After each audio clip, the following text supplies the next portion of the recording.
살다 보면 갑작스러운 고난을 당할 때가 있습니다. 오늘은 읽은 성경을 보면 한 여인이 선지자 엘리사를 찾아왔습니다. 남편이 엘리사가 운영하는 선지학교의 성도였는데 갑자기 남편이 죽어 과부가 된 것입니다.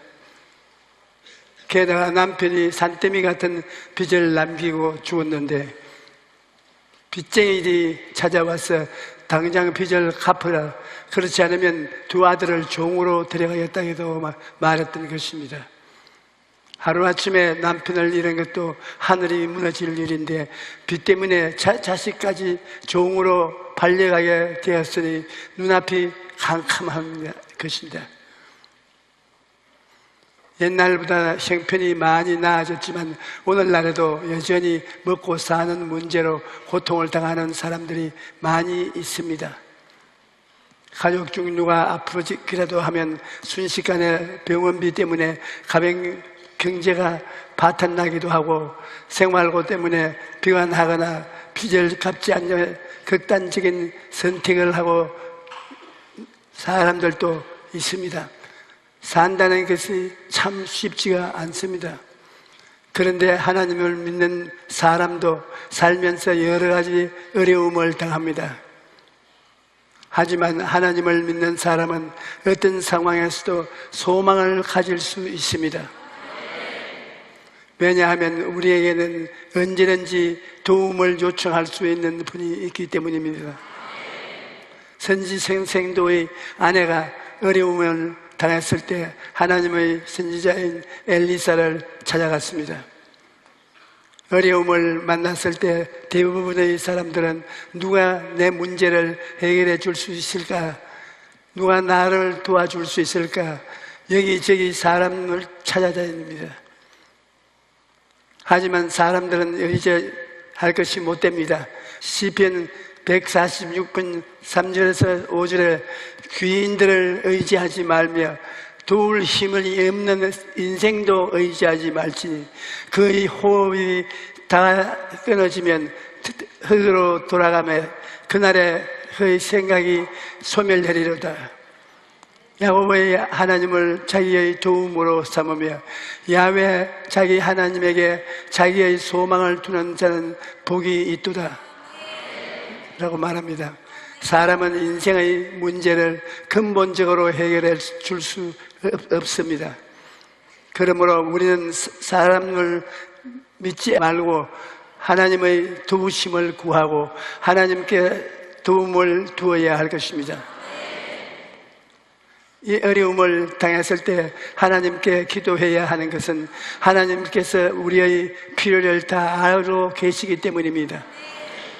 예수님께서 말씀하시기를 그러므로 염려하여 이르기를 무엇을 먹을까 무엇을 마실까 무엇을 입을까 하지 말라.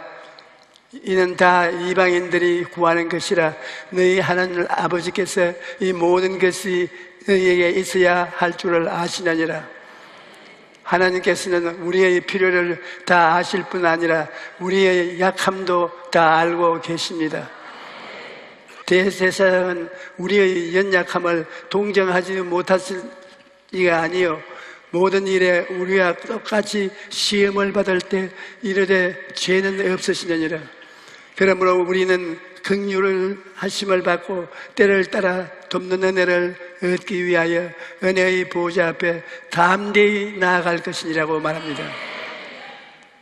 예수님은 완전한 사람으로 오셨기 때문에 우리의 배고픔과 피곤함과 연약함을 다 아시는 것입니다.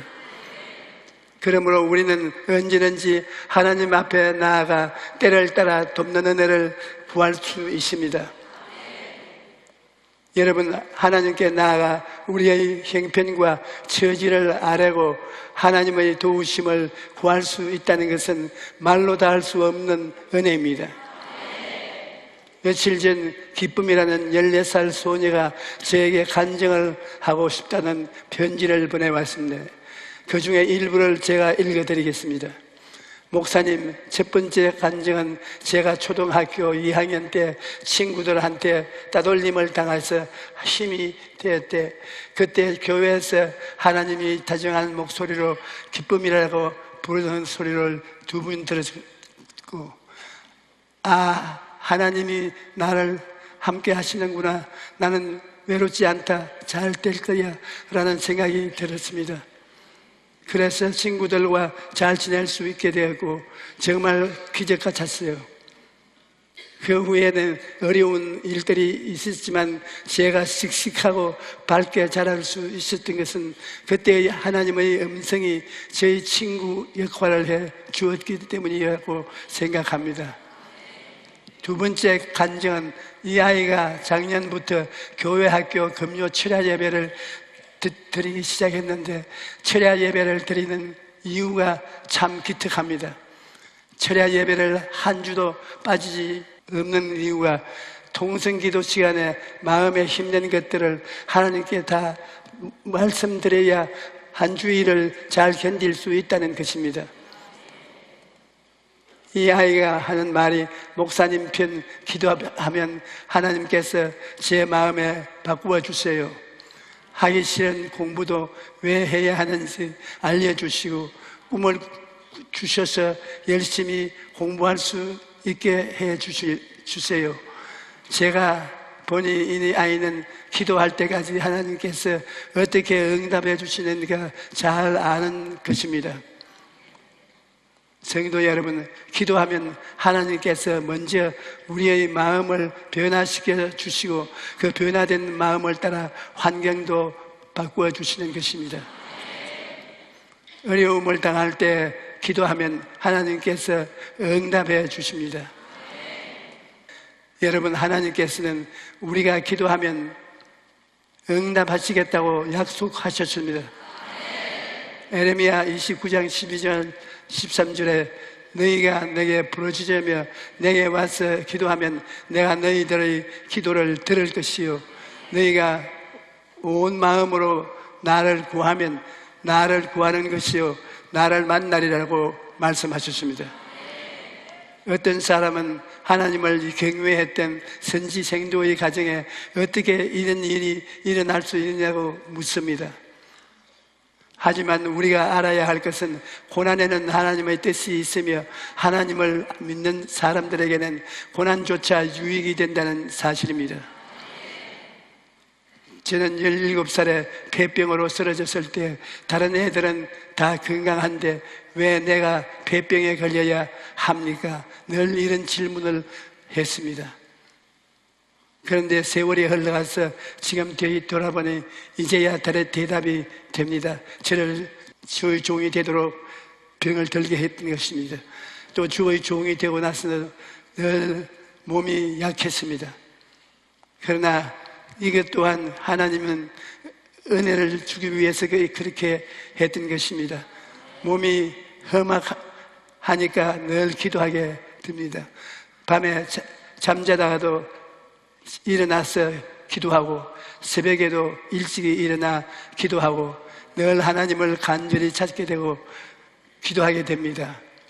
성도 여러분, 어려움을 당할 때도 낙심하거나 절망하지 마십시오. 하나님께서 모든 일을 합하여 선을 이루실 것을 믿고 기도하십시오. 그러면 하나님께서 크고 놀라운 기적을 베풀어 주실 것입니다. 하나님의 응답을 받으려면 믿음의 순종이 필요합니다. 엘리사는 도움을 청하러 온 여인에게 내 집에 무엇이 있는지 내게 말하라고 합니다. 여인이 기름 한 그릇밖에 없다고 하자 엘리사는 이웃에게 가서 그릇을 많이 빌려다가 집에 있는 기름을 빌려온 그 그릇들에 부으라고 말하며 듣습니다. 인간적으로 생각으로는 이해가 힘들지만 이 여인은 엘리사의 말에 그대로 순종합니다.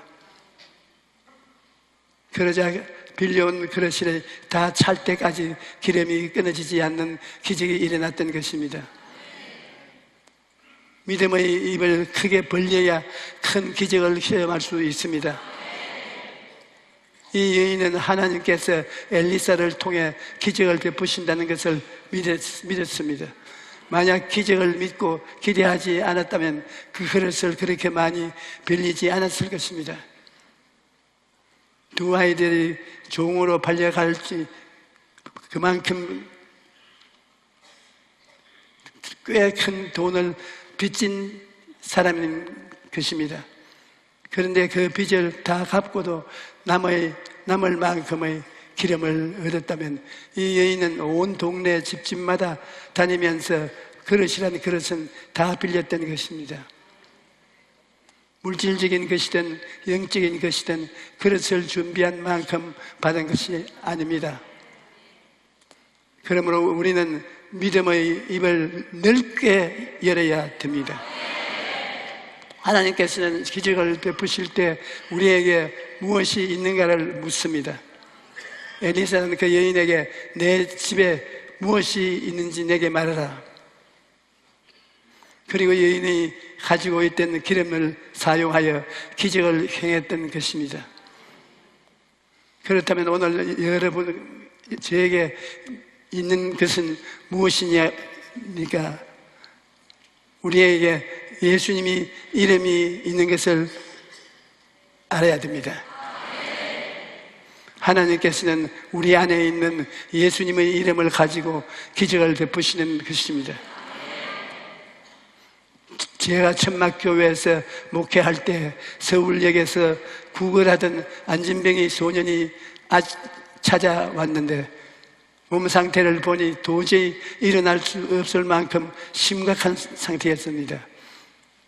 그런데 그때 제 마음속에 주님의 음성이 들려왔습니다. 베드로는 이것을 내게 주노라 하고 말을 했습니다. 조용기 전도사여, 그렇다면 내 안에 있는 것은 무엇이냐? 이 말을 듣고 저는 내 안에 무엇이 있는지 곰곰이 생각해 보았습니다. 하지만 딱 뭐라고 대답할 수가 없었습니다. 그런데 5시간 이상을 맨바닥에 무릎을 꿇고 엎드려 그 소년을 위하여 간절히 부르짖어 기도했습니다. 갑자기 마음속에 하나님은 기적의 하나님이시다 라는 믿음이 마음에 생겨났습니다. 그리고 믿음이 점점 커지더니 하나님이 함께 하시면 손가락을 지구를 밀 수 있는 것 같은 큰 믿음이 생긴 것입니다. 그래서 한쪽의 구석에서 꾸벅꾸벅 졸고 있는 소년에게 다가가서 나사렛 예수의 이름으로 일어나 걸으라 라고 외쳤습니다. 그리고는 나도 모르게 눈을 감아 버렸습니다. 그런데 박수 소리에 눈이 떠보니 그 소년이 울면서 천막교회 안을 뛰어다니고 있는 것이었습니다.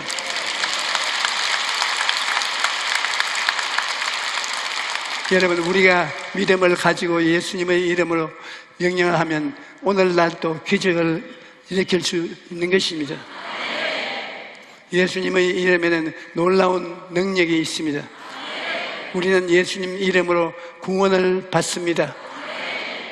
사도행전 2장 38절에 베드로가 이르되 너희가 회개하여 각각 예수 그리스도의 이름으로 침례를 받고 죄사함을 받으라. 그리하면 성령의 선물을 받으리니 라고 말합니다. 또 우리는 예수님 이름으로 병도 고칠 수 있습니다. 사도행전 9장 33절로 34절에 보면 애니야 사람이 중풍으로 8년 동안이나 침대에 누워 지냈는데 베드로가 애니야야 예수 그리스도께서 너를 낫게 하시니 일어나 내 자리를 정돈하라 라고 명령하니까 그 사람이 즉시 자리에서 일어났던 것입니다.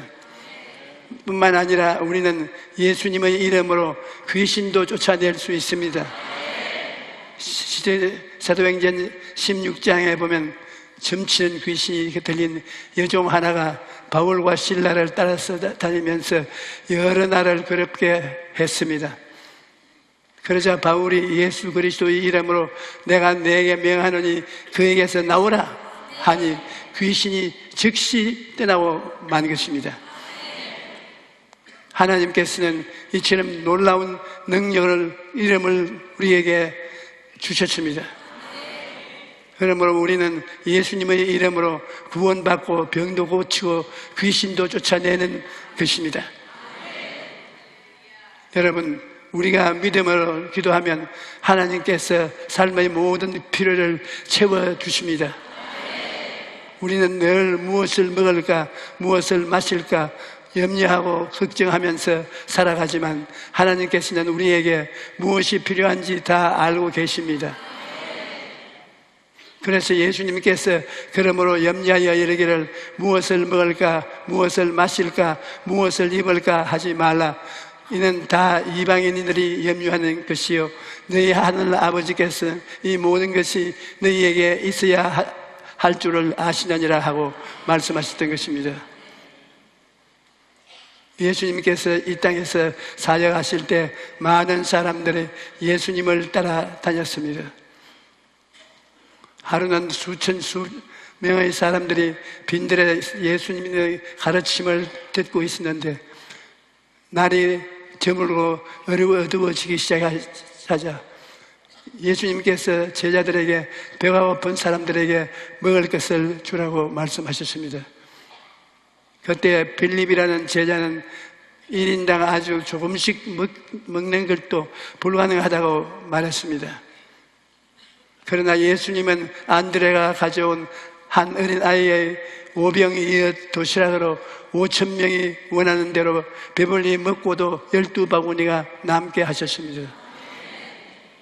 하나님은 우리에게 무엇이든 후하고 넘치게 은혜를 주시는 것입니다. 왜냐하면 우리가 하나님의 자녀이기 때문인 것입니다. 부모는 자녀에게 무엇이든 줄 때 차고 넘치게 주시기를 원하십니다. 그러므로 우리는 후히 베풀으시는 하나님 앞에 나아가 믿음으로 구해야 합니다. 비록 적은 양의 기름이라도 하나님께서 그 위에 역사하시면 그 그릇마다 차고 넘치는 기적이 일어납니다. 또 떡 5개, 물고기 2마리라도 주님께서 역사하시면 수천 명을 먹이고도 남을 만큼 풍성한 기적이 일어나는 것입니다. 오늘날 너도 나도 부족한 것 많다고 하소연을 합니다. 며칠 전 발표에 따르면 우리나라 국민 1인당이 4천만 원이라고 합니다. 아무리 수고하고 애를 써도 빚진 인생을 살아가고 있는 것입니다. 그렇다면 돈이 많으면 괜찮은가요? 그렇지 않습니다. 돈이 많아도 여전히 부족한 인생인 것입니다. 먹고 사는 문제가 해결되었다고 해서 그 인생이 채워지는 것은 아닙니다. 사람은 예수님을 만나지 못하면 아무리 수고해도 밑빠진 또에 물 붓기로 채워지지 않는 인생이 우리의 인생인 것입니다. 그래서 누구든지 예수님을 믿고 구주로 모시면 텅 빈 마음에 채워지고 그 인생도 예수님이 주시는 오중복음과 삼중축복으로 채워지는 것입니다. 옛날에 어떤 분이 사업을 하다가 큰 빚을 지고 죽으려고 하다가 우리 교회 성도님의 전도로 받고 교회에 나왔어요. 늘 술에 취해서 가족들을 괴롭히던 그는 예수님을 만나고 마음속에 희망이 생기자 사람이 완전히 변해버렸습니다. 채권자들을 피해 도망다니던 사람이 채권자들을 일일이 찾아다니면서 사과를 하고 반드시 제기해서 빚을 갚겠다고 약속하니까 채권자들이 감동해서 그를 도와주기 시작했습니다.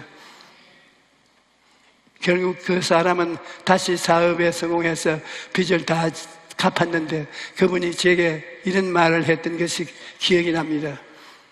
목사님, 빚을 지고 자살밖에는 아무 방법이 없다고 생각했는데 예수님을 만나고 나니까 희망이 생겼습니다. 그래서 그 희망 때문에 제가 오늘날까지 살아올 수 있었던 것입니다. 목사님은 열심히 다니시면서 소망을 심으십시오.